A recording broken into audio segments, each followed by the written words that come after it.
A Day in My Life as an Architecture Student, Coffee Shop Edition! So I'm with my team now para maghanap ng stranger dito sa coffee shop upang alamin kung paano nga ba mag-manage ng isang business.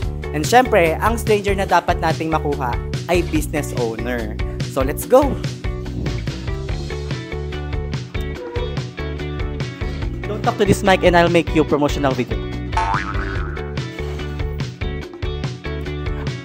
Kamusta po ang live natin ngayon? Oh, grabe si ate ah. Business owner po ba kayo? Oh, business owner. Ilang years na po? Matibay talaga siya. O, pwede na po kayo magsalita ngayon. So, ano pong name po natin ngayon? Architect Elaine Santander. Architect Elaine Santander. So, ilang years na po kayo sa business po? Nasa 5 pa lang. 5 years po. And meron po kayong architectural firm na pangalan po ay? Rojas Santander Architects. Rojas Santander Architects. So ngayon, syempre, hingi tayo sa kanya ng advices about business management. Pwede niyo po ba kaming i-tour sa office nyo, sa project na meron kayo ngayon? Yeah, sure. Yeah, so let's go guys!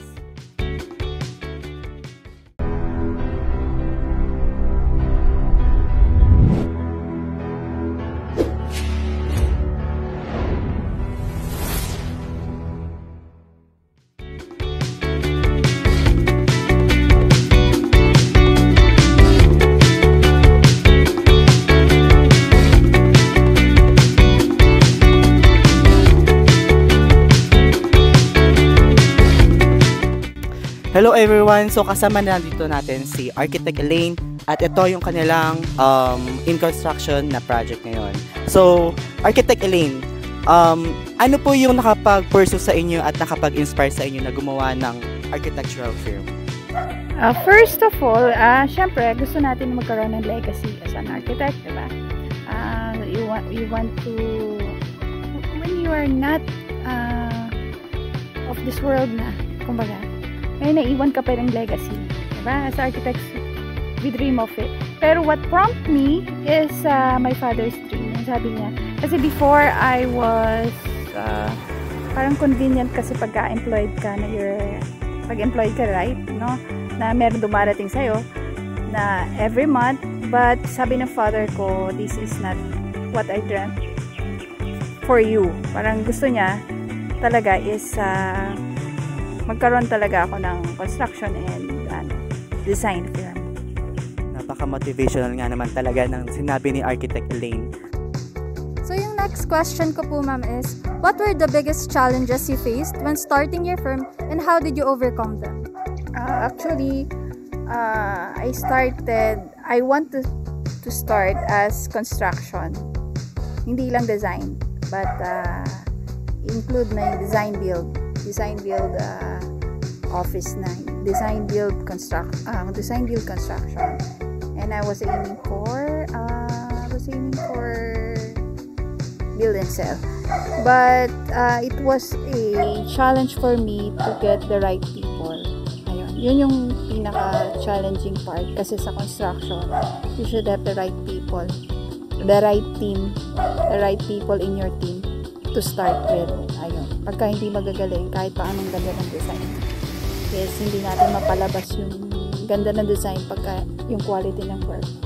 Ayun, until now we're still hiring people for the team. Yeah. Thank you po for your very insightful answer. And we have our next question po. So, how do you market your firm from the time that you started compared to today? Okay. Starting, di ba, nasa, na tayo, sa social media, na tayo? What do you call this? Social media era. Oo, era. So, I started also doing some promotional through Facebook lang muna. But today, hindi na ako kasi hindi ko na rin kinakaya. So, referrals na lang tayo. And meron mga nag-o-offer na sa ads, websites. Pero yun nga ngayon, hindi ko na kinakaya yung pumapasok kasi hindi naman ako malaki pang firm. kumbaga, hindi ko pa kaya yung sabay-sabay. So, one by one lang. So, kung ano yung you have to choose na lang the right client. Hindi naman lahat natin ina-accept. So, kung ano lang yung sa palagay natin ay hindi tayo masyadong mahihirapan. Hindi lang mahihirapan sa design. Okay lang yung ma-challenge sa design, pero yung sa collections like this, yung yung client is hindi masyadong stressful sa trabaho. So, yun yung mga tinitingnan natin. But sa design, it's okay. The challenging project, the better. So that was a wonderful answer po. And we can truly get an insightful message from that. Thank you po. Okay. So for our last question po, what do you think are the qualities or characteristic of today's generations of architect should have or possess po? In terms of having an architectural firm po. Oh, you should have that mindset na nag-innovate. So, you have to go to the flow. For example, AI ngayon, you have to learn it. You have to learn AI. You have to learn investment, how to handle money. Kasi importante yun sa firm, sa accounting, even in construction. So, yung flow ng money, yung that's one. So, investment, how you handle your money, and of course you have to innovate. What will help you? For example, ngayon AI, so use it to the maximum. Ayan, maraming gumagamit noon, and then you have to add yung hindi kaya ng AI. Ayan. Thank you po for your wonderful answer po, and we will keep in mind po yung mga sinabi. Okay. Thank you po. May isa pa po kaming question. Pwede niyo po ba kaming i-hire? O, hard na kayo.